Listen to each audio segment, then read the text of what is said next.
Good morning students, welcome to Hindi class. Students, पिछले video में हमने हिंदी का लेसन नंबर 13 कायांतरण का सार किया था और फिर वर्ड मीनिंग और मुहावरे किए थे। अभी हम इस वीडियो में इस चैप्टर के क्वेश्चंस करेंगे। ठीक है, इस चैप्टर के क्वेश्चंस करेंगे। तो चलिए स्टार्ट करेंगे क्वेश्चंस। फर्स्ट वन है लेसन नंबर 13 कायांतरण लघु उत्तरीय प्रश्न। पहले हैं हमारे लघु उत्तरीय प्रश्न।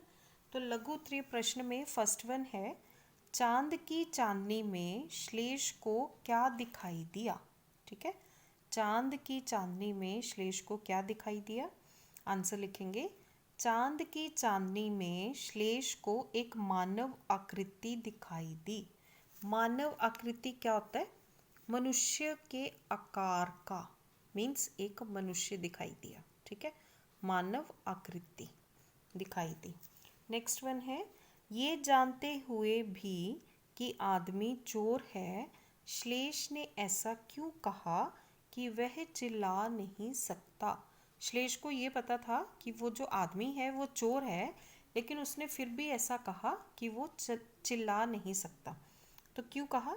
उसने ऐसा इसलिए कहा क्योंकि उसके बीमार पिताजी को आज कई दिनों के बाद नींद आई थी। ठीक है, उसके पिताजी बहुत बीमार थे, तो आज उनको कई दिनों के बाद नींद आई थी। अगर वो चिल्लाता तो उनके पिताजी की नींद खुल जाती।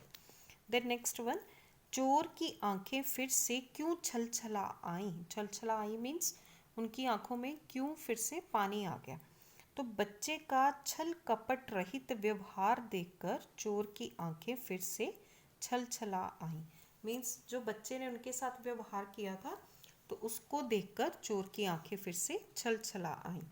नेक्स्ट वन, श्लेष के पापा से चोर क्या विनती करना चाहता था।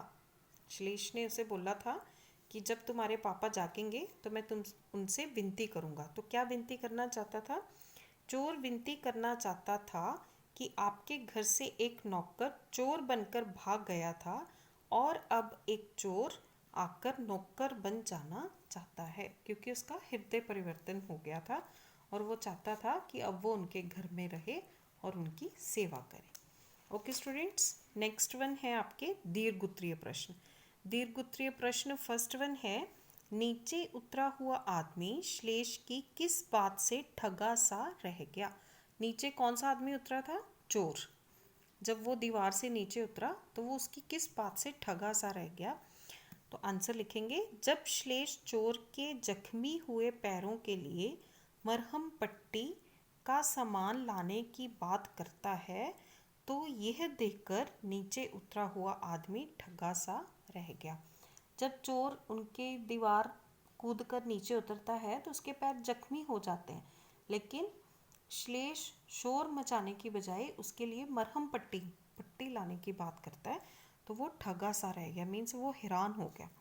नेक्स्ट क्वेश्चन, आदमी को श्लेष से अपने लिए कैसे व्यवहार की उम्मीद थी। जो चोर था तो उसको कैसे व्यवहार की उम्मीद थी।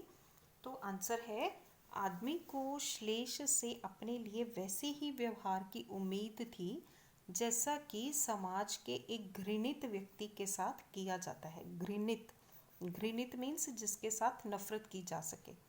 जैसा कि आपने वर्ड मीनिंग में ये वर्ड पढ़ा होगा, घृणित मीन्स जिससे घृणा की जाए, नफरत की जाए।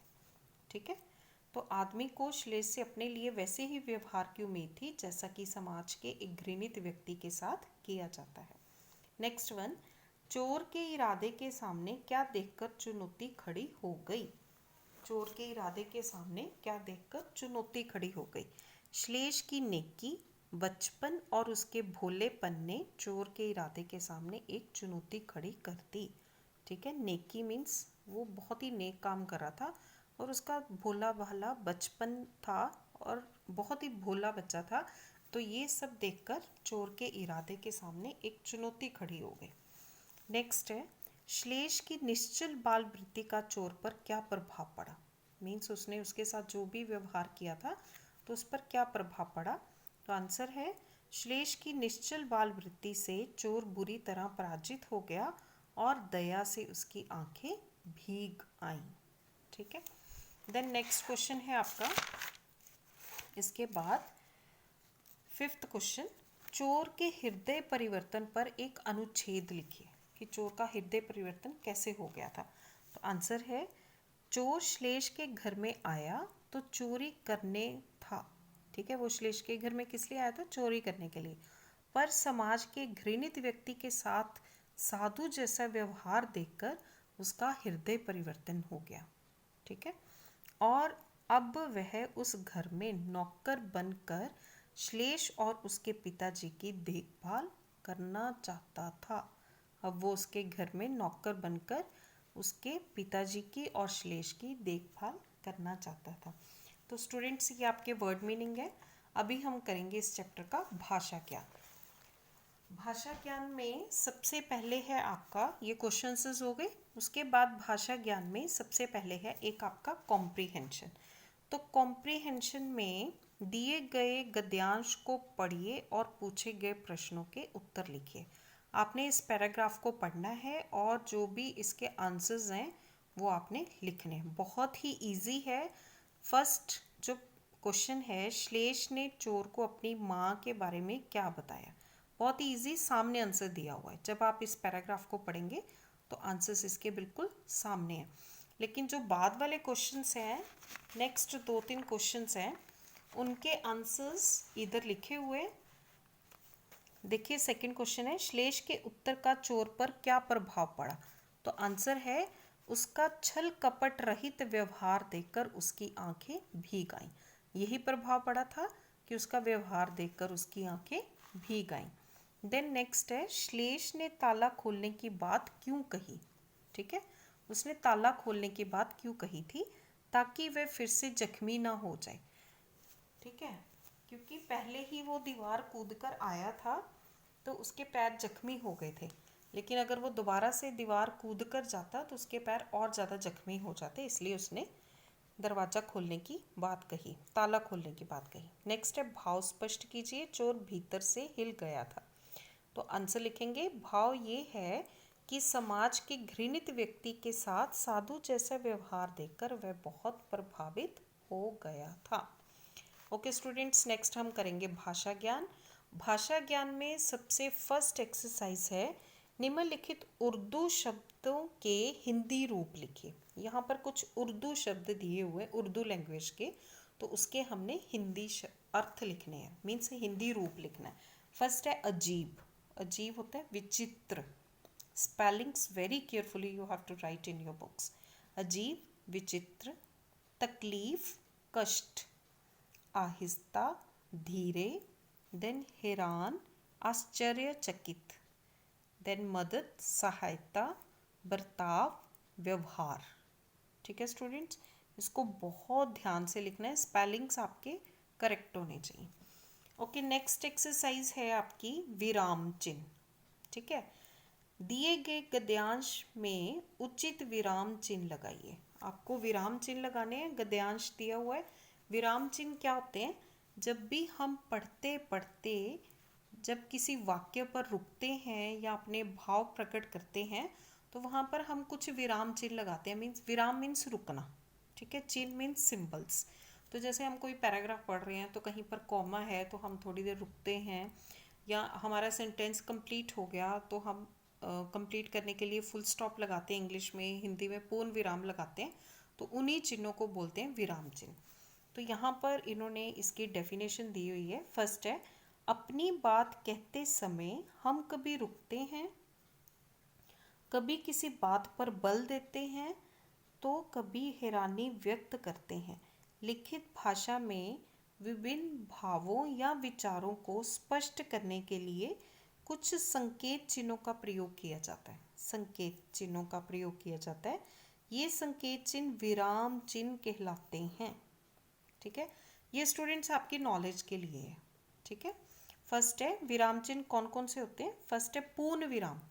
पूर्ण विराम मीन्स ऐसे करके, जैसे इंग्लिश में फुल स्टॉप लगाते हैं तो यहाँ पर इस तरह से एक लाइन लगाई जाती है वन जैसी, तो इसे कहते हैं पूर्ण विराम। जब आपका कोई सेंटेंस कंप्लीट हो जाता है तो उसके बाद हम पूर्ण विराम लगाते हैं। देन प्रश्न चिन्ह मीन्स क्वेश्चन मार्क। जब हम कोई क्वेश्चन पूछते हैं तो एंड में क्वेश्चन मार्क लगाते हैं, तो उसे कहते हैं प्रश्न चिन्ह। उसके बाद है विस्मय आदि बोधक, मीन्स जब कोई हैरानी की बात होती है तो वहाँ पर हम विस्मय आदि बोधक चिन्ह लगाते हैं।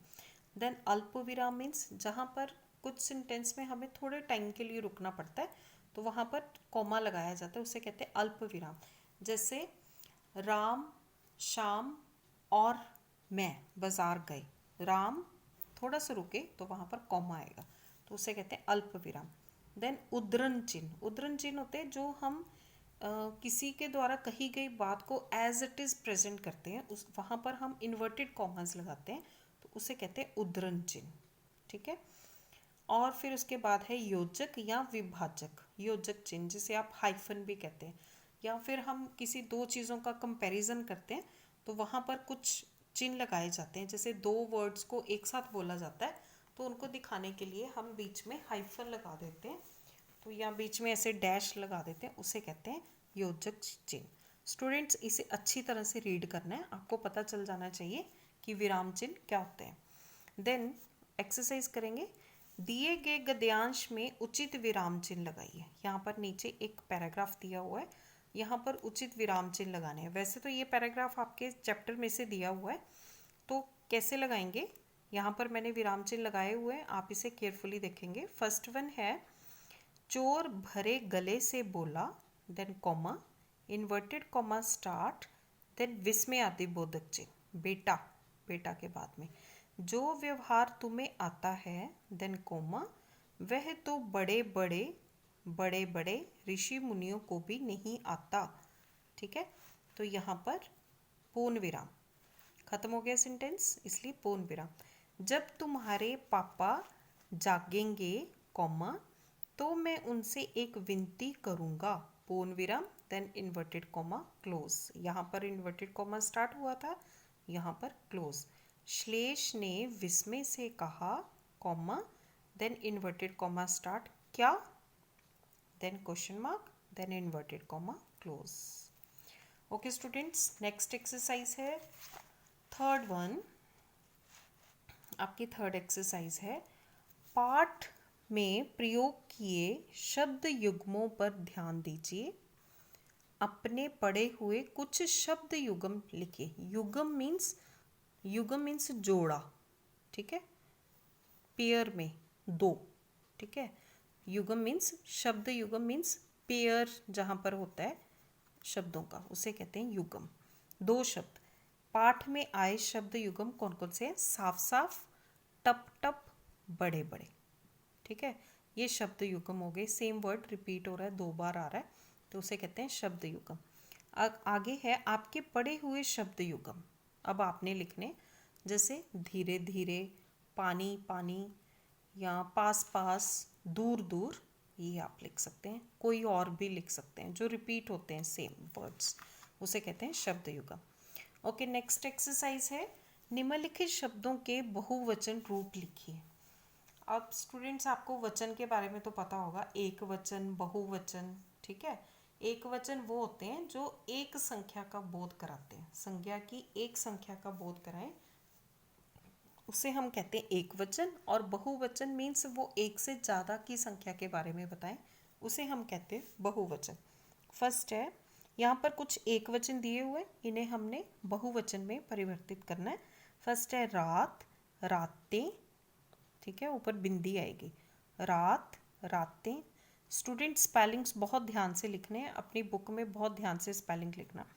देन नज़र, नज़रें, दीवार, दीवारें, आँख, आँखें, इरादा, इरादे, ताला, ताले, ठीक है। उसके बाद निम्नलिखित शब्दों के एक वचन रूप लिखिए। यहाँ पर बहुवचन दिए हुए हैं, हमने एक वचन बनाने हैं। फर्स्ट है परछाइयाँ, परछाई, आकृतियाँ, आकृति, देन चुनौतियाँ, चुनौती, पट्टियाँ, पट्टी, ठीक है। उसके बाद नेक्स्ट है निम्नलिखित शब्दों के बहुवचन रूप का वाक्यों में प्रयोग कीजिए, ठीक है। बहुवचन रूप का वाक्यों में प्रयोग करना है। फर्स्ट वन है, आप कोई भी वाक्य बना सकते हैं, अगर नहीं बना सकते तो ये भी लिख सकते हो। अगर आप कोई और वाक्य बनाना चाहते हो और अच्छे वाक्य बनाना चाहते हो तो वो भी आप बना सकते हैं। फर्स्ट वन है किवाड़, तो इसका सेंटेंस बनाएंगे हमारे घर के किवाड़ बहुत सुंदर हैं। किवाड़ होता है दरवाज़ा, उसे हम किवाड़ भी कहते हैं। तो हमारे घर के किवाड़ बहुत सुंदर हैं। देन आदमी, यह आदमी कौन है? चोर, हमारी गली में रात को चोर आ गए। ठीक है, बहुवचन रूप है। हमारी गली में रात को चोर आ गए। देन घर, लोग अपने घरों में ही बैठे रहे। ठीक है, उसके बाद आदमी, यह आदमी कौन है? यहाँ पर बिंदी है, कौन है मीन्स बहुत सारे आदमी। ठीक है, ये बहुवचन रूप के वाक्य बनाए। स्टूडेंट्स, ये जो भाषा ज्ञान की जितनी भी एक्सरसाइजेज हैं, ये आपने अपनी बुक में कंप्लीट करना है। ये काम स्पेलिंग्स बहुत ध्यान से लिखेंगे और इसको लर्न भी करना है। तो इसके साथ में आपका ये चैप्टर फिनिश हो गया। आप चैप्टर को अच्छी तरह से रीड करेंगे। रीड करने के बाद आप पूरे चैप्टर के क्वेश्चंस और उनकी एक्सरसाइजेस, उन सब का प्रैक्टिस भी करेंगे और उनको लर्न भी करेंगे। Okay students, I will send the photos in WhatsApp group. Thank you so much and God bless you all.